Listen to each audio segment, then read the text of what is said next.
Assalamualaikum warahmatullahi wabarakatuh. Perkenalkan, nama saya Aulia Afriza dari kelas 1D Akuntansi dengan NIM 213209092. Di sini saya akan menjelaskan terkait kedudukan penting pendekatan filosofis dan scientific dalam kehidupan beragama untuk menciptakan masyarakat Islam yang terbuka, kritis, mandiri, dan kreatif. Islam yang kita imani dan yakini selama ini sebagai agama yang membawa kita kepada kebahagiaan dunia dan akhirat. Namun, apakah Islam yang kita imani dan yakini itu memang begitu adanya atau banyak hal yang pada hakikatnya tidak sesuai dengan apa yang sebenarnya diajarkan Nabi Muhammad SAW? Sebagai penyampai wahyu dari Allah Subhanahu wa Ta'ala, begitu pula dengan Islam. Islam bukan monodimensi tapi multidimensi. Kita perlu memahami Islam melalui berbagai dimensi dan dengan berbagai pendekatan, salah satunya dengan pendekatan filosofis. Pendekatan filosofis dalam Islam berusaha untuk sampai kepada kesimpulan-kesimpulan yang universal dengan meneliti akar permasalahannya.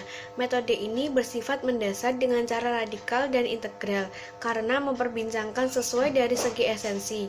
Pendekatan filosofis berperan membuka wawasan berpikir umat untuk menyadari fenomena perkembangan wacana keagamaan kontemporer yang menyuarakan nilai-nilai keterbukaan, pluralitas, dan inklusivitas. Studi filosofis atau filsafat sebagai pilar utama rekonstruksi pemikiran dapat membongkar formalisme agama dan kelakuan pemahaman agama atau dalam istilah M.R. Cohn sebagai takdis al-afkar ad-diniyah sebagai salah satu sumber eksklusivisme agama dan kejumudan umat. Salah satu masalah krusial pemikiran dan pemahaman keagamaan sekarang ini, misalnya adalah perumusan pemahaman agama yang dapat mengintegrasikan secara utuh visi ilahi dan visi manusiawi tanpa dikotomi sedikitpun. Pengertian pendekatan filosofis. Secara etimologis, kata filsafat atau falsafah berasal dari bahasa Yunani, yakni dari kata philo yang berarti cinta, suka, dan senang, serta kata sophia yang berarti pengetahuan dan kebijaksanaan. Dengan demikian, filosofia berarti cinta, senang, atau suka kepada pengetahuan, hikmah, dan kebijaksanaan. Selain itu, filsafat dapat pula berarti mencari hakikat sesuatu, berusaha menautkan sebab dan akibat, serta berusaha menafsirkan pengalaman-pengalaman manusia. Dalam Kamus Umum Bahasa Indonesia, Purwadaminta mengartikan filsafat sebagai pengetahuan dan penyelidikan dengan akal budi mengenai sebab-sebab, asas-asas hukum, dan sebagainya terhadap segala yang ada di dalam semesta ataupun mengenai kebenaran dan arti adanya sesuatu. Pengertian filsafat yang umumnya digunakan adalah pendapat yang dikemukakan Sidi Ghazalba. Menurutnya, filsafat adalah berpikir secara mendalam, sistematik, radikal, dan universal dalam rangka mencari kebenaran, inti, hikmah, atau hakikat mengenai segala sesuatu yang ada. Orang yang cinta kepada pengetahuan atau kebijaksanaan disebut filosofos atau dalam bahasa Arab, filosof atau filosof.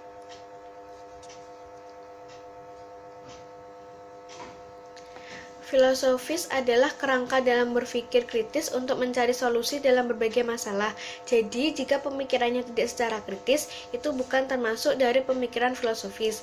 Filosofis mencakup segala hal yang umum dan semua orang bisa melakukan filosofis, namun tidak semua orang sadar bahwa mereka bisa berfilosofis untuk kehidupannya yang lebih baik ke depannya.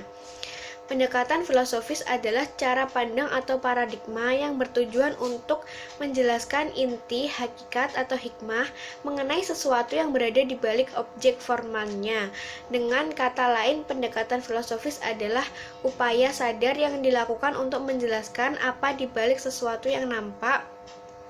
Pendekatan filosofis dalam studi Islam sendiri artinya adalah mengkaji dan memahami Islam dan ajaran-ajarannya dengan menggunakan disiplin ilmu filsafat, di mana pendekatan filosofis menggunakan pikiran dalam mempelajari ilmu-ilmu Islam itu diperlukan pikiran menyelesaikan permasalahan-permasalahan dan persoalan Islam.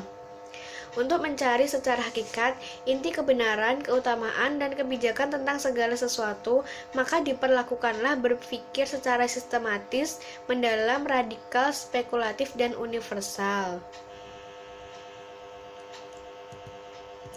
Dengan demikian dapat difahami bahwa pengertian pendekatan filosofis adalah upaya pendekatan agama melalui ilmu filsafat.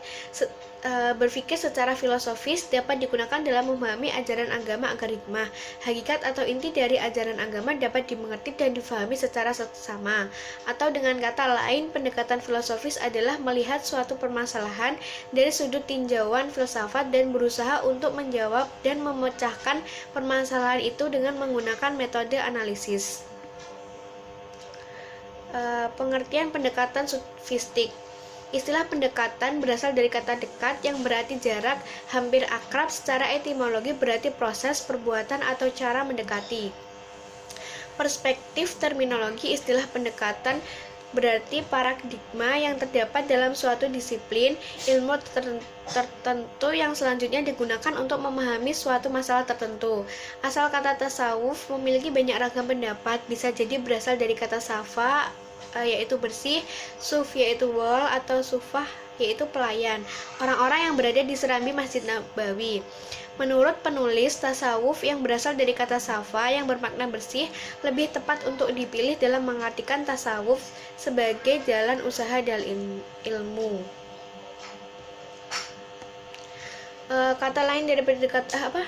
Arti lain dari pendekatan sofistik adalah sebuah paradigma yang memusatkan pada kajian tentang pembersihan jiwa manusia yang kemudian digunakan untuk memahami masalah tertentu. Karakteristik pendekatan sofistik terdapat pada tema-tema yang diangkat selalu berhubungan dengan nilai akhlak yang abstrak, berhubungan dengan jiwa manusia, berbicara tentang pemikiran para tokoh tasawuf, dan berbicara tentang solusi pembersihan jiwa berdasarkan ajaran Al-Quran dan Sunnah.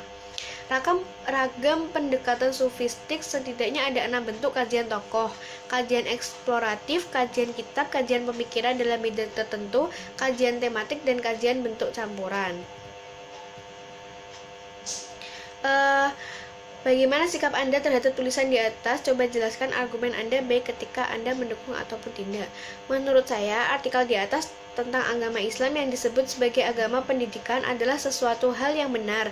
Manusia yang berpendidikan agama akan dapat memahami dan menerapkan apa yang diajarkan agamanya, karena manusia yang beragama akan berjalan sesuai arahan dari Tuhannya, dan agama Islam merupakan agama yang sempurna.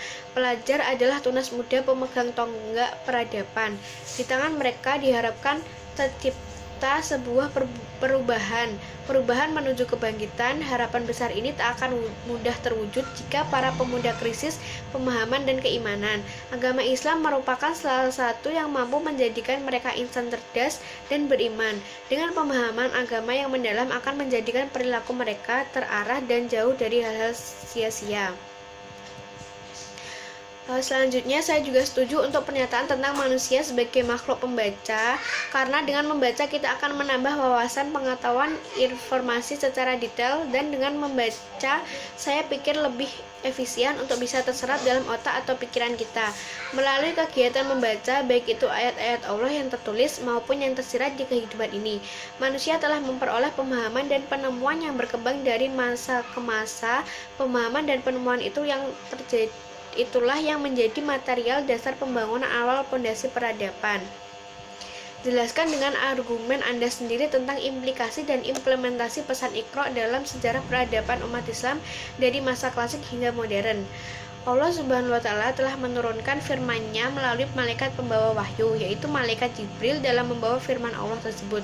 Malaikat Jibril lalu menyampaikan kepada Nabi Muhammad SAW, ayat pertama yang diturunkan Allah ke bumi adalah Iqra, yang berarti bacalah. Allah menyebutkan kata Iqra secara berulang kali dalam surat Al-Iqra tersebut.